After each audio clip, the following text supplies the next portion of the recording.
Kisah pas Pampres Soeharto saat bersih tegang saling todong dengan pengawal Perdana Menteri Israel.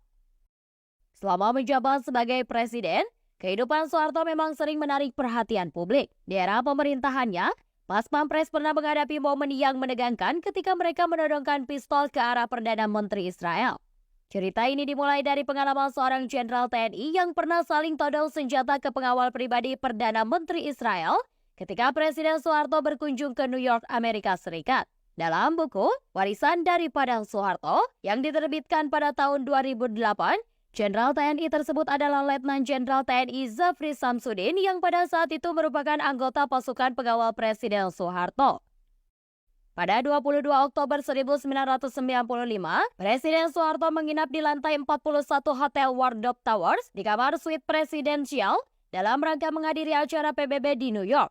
Pada saat itu, Soeharto menjabat sebagai Ketua Organisasi Kerjasama Islam dan itu merupakan posisi yang sangat berpengaruh di kalangan negara-negara anggota OKI yang sebagian besar berada di wilayah Timur Tengah.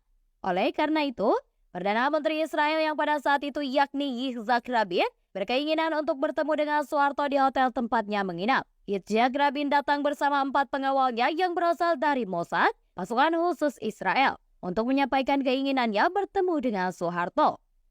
Namun, tindakan mereka tidak sesuai dengan protokol keamanan dan terkesan arogan, sehingga pas Pampres Soeharto menghentikan mereka sebelum mereka masuk ke lift. Terlebih lagi, pada saat itu Soeharto sedang menerima kunjungan dari Presiden Sri Lanka. Salah satu anggota pas Pampres yang terlibat dalam insiden tersebut adalah Letnan Jenderal TNI Zafri Samsudin. Setelah menyampaikan niatnya, Rabin dan anggota Mossad yang mendampinginya dikawal oleh Zafri untuk bertemu dengan Soeharto. Namun, ketika mereka hendak masuk ke lift terjadi sebuah insiden kecil yang menegangkan. Rupanya, para pengawal Rabin enggan berada dalam satu lift dengan Zafri dan anggota pas Pampres lainnya. Para pengawal Perdana Menteri Israel tersebut curiga terhadap pas Pampres, sehingga mereka menolak untuk berada dalam satu lift dengan Zafri dan 2 anggota pas Pampres lainnya. Padahal sebenarnya, Zafri dan anggota pas Pampres lainnya telah dikenalkan dalam protokol perutusan tetap Republik Indonesia di PBB yang menandakan bahwa mereka adalah personel resmi pengamanan Presiden Soeharto. Akibatnya, terjadi pertengkaran antara Zafri dan kepala pengawal Perdana Menteri Israel ketika dianggap melanggar protokol keamanan yang diterapkan oleh pas Pampres.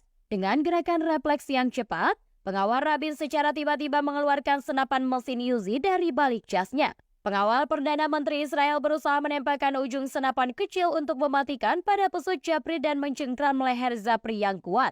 Namun, Zafri dengan cepat bereaksi dan sudah lebih dulu menempelkan pistol baretnya pada perut pengawal tersebut. Kejadian yang sangat menegangkan ini membuat Perdana Menteri Yitzhak Rabin khawatir karena 2 anggota pas Pampres lainnya juga sudah siap dengan senjata masing-masing. "Sorry, I understand it." Kata itu kemudian keluar dari mulut pengawal Rabin dan mengakui kesalahan serta sikap arogannya. Situasi tersebut akhirnya mereda ketika pengawal Rabin secara perlahan menurunkan senjata mereka. Akhirnya, Yitzhak Rabin pengawalnya harus tunduk pada protokol keamanan yang ditetapkan oleh pas Pampres. Mereka kemudian diawasi saat bertemu dengan Soeharto, meskipun Yitzhak Rabin harus menunggu selama 15 menit.